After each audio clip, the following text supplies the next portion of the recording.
Okay, तो अब ना स्पीड से ऑनवर्ड हमारे फिर से शॉर्ट क्वेश्चन स्टार्ट हो गए मशीन्स तक। स्पीड तो सिंपल है, हमें पता है कि फिजिक्स में भी हमने पढ़ा हुआ है, स्पीड जो होती है हमारी डिस्टेंस ओवर टाइम। स्पीड होती है, it is a rate at which motion takes place, और it is a rate at which body moves. दो टाइप की स्पीड्स का जिक्र किया हुआ है इन्होंने, यूनिफॉर्म स्पीड और एवरेज स्पीड। एवरेज स्पीड वो होती है जो कि हमें एक टाइम दिया गया है, बॉडी की जो स्पीड है ना वो चेंज हो रही है डिफरेंट पॉइंट्स पे, तो हम उसका एवरेज ले लेंगे। यूनिफॉर्म स्पीड क्या है कि एक बॉडी यूनिफॉर्म मोशन में मोशन परफॉर्म कर रही है और उसकी जो स्पीड है वो थ्रू आउट द मोशन क्या रहेगी, यूनिफॉर्म रहेगी। Speed of relaxed passive movements, ये यहाँ पे ये चीज़ इंपॉर्टेंट है कि जो हम रिलैक्स्ड पैसिव मूवमेंट्स कराते हैं, पैसिव मूवमेंट्स कौन सी होती हैं कि हमारी मसल्स उसमें वर्क परफॉर्म नहीं कर रही होती। हमारी मसल्स या तो इतनी वीक होती हैं या फिर बिल्कुल रिलैक्स होती हैं कि वो मूवमेंट में पार्टिसिपेट नहीं करती। अब मूवमेंट कौन परफॉर्म कराता है, कोई भी एक्सटर्नल फोर्स, वो फिजियोथेरेपिस्ट भी हो सकता है, कोई भी और मशीन या कुछ भी हो सकता है। सही हो गया। अब इसकी स्पीड कैसी होनी चाहिए, जो रिलैक्स पैसिव मूवमेंट है ना वो स्लो स्पीड पे हो। स्पीड स्लो हो लेकिन ये नहीं हो कि स्पीड चेंज हो रही है, जर्की मूवमेंट हो रही है या कुछ ऐसा वैसा है। स्पीड जो है वो स्लो हो और मूवमेंट जो है वो यूनिफॉर्म हो, ठीक है। इससे रिलैक्सेशन मेंटेन होती है। देखो आप ना अपनी बॉडी को जिस तरह स्विंग्स मूव करते हैं ना, किसी एक हैंड को स्विंग्स की तरह हिलाओ। बेशक आप ये एक्टिव मूवमेंट कर रहे हो लेकिन इसमें इतना रिदम है कि इससे आपको जॉय फील होगा, आपको रिलैक्सेशन फील होगी। जब आप इसी तरह की स्मूथ मूवमेंट कराते हो ना पैसिव फॉर्म में, तो क्या होता है, उससे रिलैक्सेशन होती है, ठीक है, रिलैक्सेशन कॉज होती है। अब इन्होंने आगे बताया स्पीड ऑफ एक्टिव एक्सरसाइजेस। ये शॉर्ट क्वेश्चन है, इसमें बस आप कॉन्सेप्ट लो और अपने हिसाब से लिख दो। नेचुरल स्पीड मूवमेंट्स की क्या होती है, रिड्यूस स्पीड क्या होती है और इंक्रीज स्पीड क्या होती है, ये हम पहले भी ना डिस्कस कर चुके हैं। नेचुरल स्पीड वो होती है किसी भी मसल की, डिफरेंट होती है ना, कि जो होती है ना हमारी फ्यूसीफॉर्म मसल्स जो होती हैं उनकी स्पीड ज़्यादा होती है एज़ कम्पेयर टू मल्टीपिनेट मसल्स। ये हमने एग्जाम्पल पहले भी पढ़ी है काइनेसोलॉजी में। अच्छा, आज जो है नेचुरल स्पीड, नेचुरल स्पीड वो होती है, नेचुरल स्पीड मूवमेंट्स की क्या होती है, रिड्यूस स्पीड क्या होती है और इंक्रीज स्पीड क्या होती है, ये हम पहले भी ना डिस्कस कर चुके हैं।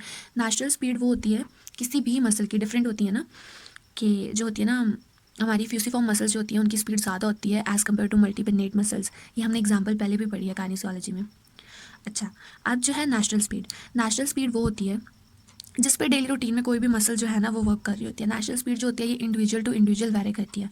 जो बच्चे होते हैं ना उनकी स्पीड ज़्यादा होती है as compare to young ones. बच्चे आपने देखा हर टाइम भागते फिरते रहते हैं, लेकिन जब इंसान बड़ा होता है तो उसकी स्पीड जो होती है ना एडल्ट होता है रिलेटिवली स्लो हो जाती है, फिर स्लो होते होते ओल्ड एज में सबसे कम हो जाती है स्पीड। सही हो गया। अब है रिड्यूस स्पीड। अगर हम कोई भी मूवमेंट, फॉर एग्जाम्पल ये है, इसकी जगह आप कोई भारी रिलेटिवली भारी वेट उठाओगे ना, आप अपनी फिजियो की जो है गाइटन उसे पिक करोगे, तो आप उसे एक दफ़ा तेज़ ऊपर मूव कराओ, आपको पता नहीं चलेगा। लेकिन जब आप यूनिफॉर्म स्पीड में या यूनिफॉर्म नहीं भी, आप एक स्पीड में से आराम आराम से ऊपर लेके जाओगे ना, तो आपकी मसल में ज़्यादा फटीग फील होगी, ज़्यादा प्रेशर फील होगा। ऐसा क्यों है, क्योंकि रिड्यूस स्पीड में ज़्यादा मस्कुलर एफर्ट चाहिए। ठीक हो गया, इसमें एफिशिएंसी ज़्यादा आती है। क्यों, इसमें मस्कुलर एफर्ट ज़्यादा चाहिए और ज़्यादा कंट्रोल चाहिए। इंक्रीज स्पीड में क्या होता है, जैसे आप वो स्विंग वाली एग्जांपल दिया, आप अपने शोल्डर पे स्विंग मूवमेंट कराते हो ना, अपने एक बाजू को हिलाओ जैसे पेंडुलम हिलता है, तो उससे क्या होता है, ये देखिए ये आपका शोल्डर है ना, ये आपका बाजू है, आप उसे इस तरह से हिलाओ बार बार, ठीक है। तो इससे क्या होगा, अगर आप स्पीड बहुत ज़्यादा इंक्रीज़ करते हो ना, तो अक्सर ऐसा होता है आपकी फॉर एग्जांपल फुल रेंज ये है, आप यहाँ तक पूरा नहीं लेके जाते, आप यहीं से वापस ले जाते हो, ठीक है। इंक्रीज स्पीड में इतना आप पे बर्डन नहीं पड़ता, लेकिन इससे क्या होता है कि हमारी ना ट्रिकी मूवमेंट होने जो होती हैं, फॉल्टी मूवमेंट या ट्रिकी मूवमेंट के चांसेस ज़्यादा होते हैं, हमारी मसल उस तरह से वर्क परफॉर्म नहीं करती। ठीक हो गया। तो जो मोस्ट एफिशिएंट स्पीड होती है ऑब्वियसली वो हमारी नेचुरल स्पीड होती है। जो रिड्यूस स्पीड होती है उसमें ज़्यादा मस्कुलर एफर्ट लगती है, जो इंक्रीज स्पीड होती है उसमें हमारी ट्रिकी मूवमेंट के चांसेस ज़्यादा होते हैं। वेलोसिटी का हमारा क्या सीन है कि वेलोसिटी जो है it is a change in either speed और direction is said alter the velocity. कि अब ना इसमें स्पीड और डायरेक्शन दो चीज़ें आ गई। अगर किसी बॉडी की स्पीड चेंज होती है तो उसकी वेलोसिटी चेंज हो जाएगी, अगर उसकी डायरेक्शन चेंज होती है तो भी उसकी वेलोसिटी चेंज हो जाएगी। सही हो गया। इसमें डायरेक्शन भी आ रही है तो ये वेक्टर क्वांटिटी है। अब work is defined as a product of mass and distance through which the force acts. Work तो हमने फिजिक्स में भी पढ़ा हुआ ना, is a product of force and distance, तो it is measured in joules and ergs. उसके बाद energy is the capacity of a body to do work. Energy दो किस्म की होती है, एक होती है पोटेंशियल एनर्जी और एक होती है काइनेटिक एनर्जी। तो potential energy is the capacity of the body to do work with respect to its position, while kinetic energy is the capacity of the body to do work with respect to its velocity. उसके बाद हमारे पास है power. Power is the rate of doing work और rate of energy expenditure. It is measured in joule per second or ergs per second. Acceleration is the rate of change in velocity. सही हो गया. ये हम पढ़ते हैं, ये तो फिज़िक्स में पढ़ते हैं ना, change in velocity per unit time. Positive acceleration होती है इंक्रीज और डीएसेलरेशन होता है नेगेटिव एसेलरेशन और रिटार्डेशन यानी डिक्रीज इन एसेलरेशन. उसके बाद है मूवमेंट अंडर ग्रेविटी. ये आपने याद रखना है, ये एमसीक्यूज़ के लिए इंपॉर्टेंट है कि Galileo dropped heavy body from the leaning tower of पाइसा and established the fact that all bodies, irrespective of their weight, are subjected to the same uniform acceleration as they fall freely under gravity. कि उसने tower से ना दो, एक heavy object fall कराया था और एक स्मॉल ऑब्जेक्ट फॉल कराया था जिसका इतना वेट नहीं था. तो क्या हुआ था कि दोनों की एसेलरेशन जो थी वो यूनिफॉर्म एसेलरेशन से ग्रेविटी के अंडर जो है वो अर्थ की तरफ मूव करना स्टार्ट हो गए थे. सही हो गया. अब मोमेंटम हमें पता है, momentum is equals to mass cross v. It is a product of mass and velocity. ठीक हो गया. The force responsible for momentum will generate movement slowly in relatively heavy body and more rapidly in lighter body. देखो, अगर किसी body का मास ज़्यादा है ना तो उसमें क्या होगा कि जो वेलोसिटी है वो स्लोली जनरेट होगी. ठीक है. और अगर किसी बॉडी का मास कम है तो उसकी वेलोसिटी ज़्यादा होगी. ठीक हो गया. जैसे हमने एग्जांपल ली थी, अगर हम एक इलेक्ट्रॉन को फॉल कराते हैं ना तो वो उसकी स्पीड ज़्यादा होती है क्योंकि उसका मास कम होता है. ठीक है. अगर हम एक बॉल पे सेम फोर्स लगाते हैं ना क्योंकि उसका मास ज़्यादा होता है वो उसकी निस्बत कम वेलोसिटी को गेन करता है. ये हमने फिज़िक्स में एग्जांपल्स पढ़ी थी.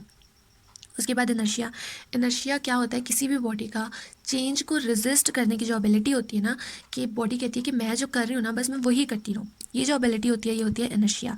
अगर आप चल रहे हो ना, चल तो खैर नहीं, अगर आप मूव कर रहे हो, बस में बैठे हो और बस मूव कर रही है, तेज़ स्पीड से जा रही है और एकदम से वो ब्रेक लगाते हैं तो आपका जो ट्रंक है, आप इस तरह से बैठे हो ना, आपका ट्रंक आगे की तरफ मूव करता है. ये क्यों करता है? क्योंकि आपकी बॉडी का जो इनर्शिया है वो ट्राई करता है कि आपकी बॉडी जो यूनिफॉर्म मोशन में मूवमेंट कर रही है वो होती रहे.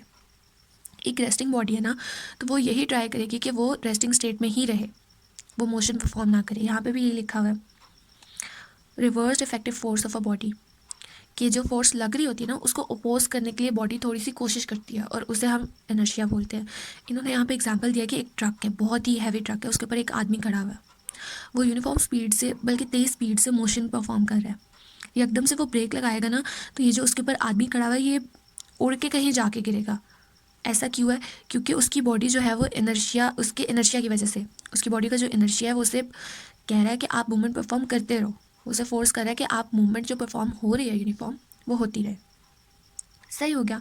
उसके बाद इन्होंने कहा है कि weak muscles may be unable to exert sufficient force to overcome inertia yet may be able to produce movement और control with assistance at right movement. ये हमने पहले भी डिस्कस किया हुआ है कि जो हमारी वीक मसल्स होती है ना, अक्सर ऐसा होता है कि कुछ लोगों की जब हम एक्सरसाइजेस परफॉर्म कराते हैं ना तो क्या होता है कि लोगों से ना मूवमेंट इनिशिएट नहीं हो पा रही होती, आगे वो मूवमेंट परफॉर्म कर लेते हैं. फॉर एग्जांपल एक बंदा है ना, ये उसका शोल्डर है, ये उसका आर्म है और हम उसे कहते हैं कि शोल्डर की ना एबडक्शन परफॉर्म कराओ, तो उसने इस तरह से मूवमेंट परफॉर्म करानी है. क्या होता है, वो इतनी रेंज परफॉर्म नहीं कर पा रहा होता, अगर उसका बाजू यहाँ तक ले जाया जाए ना तो वो आगे परफॉर्म कर लेता है. तो क्या कह रहे हैं कि जो वीक मसल्स होती है ना, unable to exert sufficient force to overcome inertia, उनकी इतनी फोर्स नहीं होती कि वो इनर्शिया को ओवरकम करें, लेकिन एक बार इनर्शिया ओवरकम हो गया ना तो फिर वो आगे मूवमेंट परफॉर्म कर लेते हैं. तो ऐसी मसल्स को हम क्या करते हैं, उनकी जो रेंज है ना, रेंज ऑफ मोशन, उसके स्टार्ट में थोड़ी सी असिस्टेंट प्रोवाइड करते हैं, बाकी की मूवमेंट वो जो होती है ना खुद परफॉर्म करती हैं. उसके बाद इन्होंने क्या कहा है, फ्रिक्शन जो है किसी भी बॉडी की जो रेजिस्टेंस है ना, अगर फॉर एग्जांपल हमने अभी ये डिस्कस किया कि ये जो फ्रिक्शन है ना, अब मैं बॉल पेन को बुक पे मूव करा रही हूँ तो ये जो बुक है ना ये से थोड़ी सी रेजिस्टेंस ऑफर कर रही है, इसे हम कहते हैं फ्रिक्शन जो है दो किस्म की होती है. ये अब मैं मूवमेंट परफॉर्म करा रही हूँ ना तो फ्रिक्शन तो है लेकिन मैंने उसे आराम से ओवरकम कर लिया है, इसे हम क्या कहेंगे, डायनामिक फ्रिक्शन. एक होती है हमारी फ्रिक्शन, वो होती है जी, और एक होती है हमारी लिमिटिंग फ्रिक्शन. जो डायनामिक फ्रिक्शन होती है ना वो जस्ट मोशन की स्पीड पे इफेक्ट कर सकती है. ठीक है. जो हमारी लिमिटिंग फ्रिक्शन होती है ना वो इतने काबिल होती है कि वो हमारा मोशन ही स्टॉप करवा दे. सही हो गया. अब क्या सीन है, जो है ना लिमिटिंग फ्रिक्शन उसने तो मोशन ही स्टॉप करा दिया, डायनामिक फ्रिक्शन जो होती है वो मूवमेंट परफॉर्म कराती है लेकिन उसकी स्पीड को स्लो करती है। 3 पॉइंट्स हो गए। चौथे नंबर पे इन्होंने लिखा हुआ है कि जो है ना फ्रिक्शन, उसे हम लोग प्रिवेंट कर सकते हैं बाय यूजिंग ऑयल्स, या फिर हम कोई और चीज़ जैसे टेल्कम पाउडर वगैरह है उसे यूज़ करके हम फ्रिक्शन को एलिमिनेट कर सकते हैं। लेकिन फ्रिक्शन ज़रूरी भी होती है। देखो ना, सेफ्टी पॉइंट ऑफ व्यू से, जैसे फिजियोथेरेपी में हम जो वॉकिंग एड्स प्रोवाइड करते हैं ना, तो उनके जो हैंड पीस होते हैं उनका हार्ड होना, उन पे फ्रिक्शन प्रोवाइड करना ज़रूरी है। क्यों? ताकि वहाँ पे हमारे हैंड की ग्रिप बनी रहे।